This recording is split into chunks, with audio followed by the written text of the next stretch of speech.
Hi everyone, good afternoon. Kevin Mercurio here with Les Inspections Mercurio. Now I thought I'd take a couple of minutes just to explain to you guys how a catch basin works, a garage catch basin. I see a lot of people that are confused about how these devices work, what purposes they serve, and things to look out for, things that you as a homeowner can do yourself, regular maintenance tips. So let's get into it. So right here we have a catch basin in a residential garage. And now before I go any further, I just want to explain what this serves. Now a lot of people don't know this, but the reason it's called a catch basin is because it actually catches all the sediments that end up in the pit. And you're supposed to clean this regularly. You have to use a shovel or anything you can use to remove the sediments from the pit. So in this particular home, this is a threeplex built in 1982. So this was recently replaced. Now it might not look exactly like this in your home. You might have a catch basin out of concrete, made with forms, poured concrete. If that is the case, what I recommend you do, just a preventative tip for you. It has a cover like this.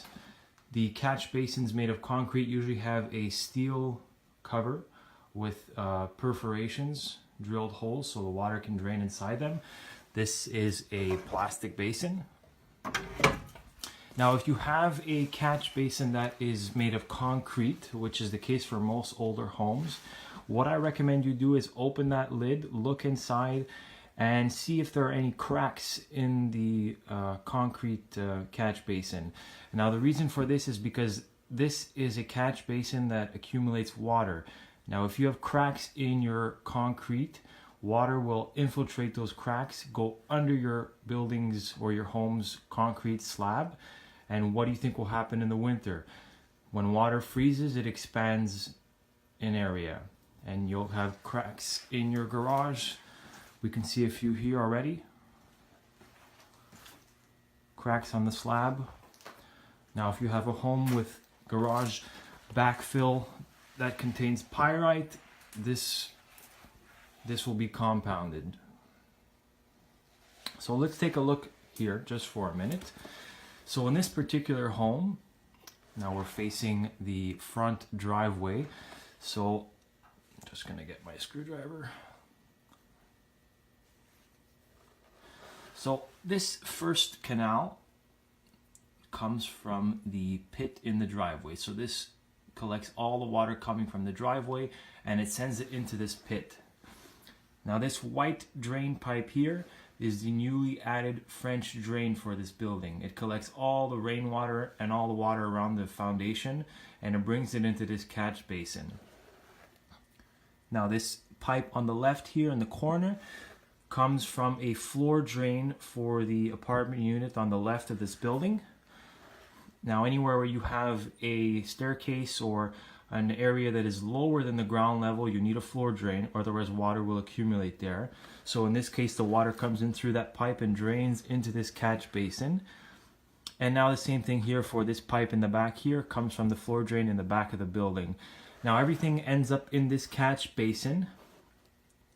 And the idea is that it ends up in this catch basin to be evacuated through this big ABS pipe and go through the municipal system, the municipal sewer system.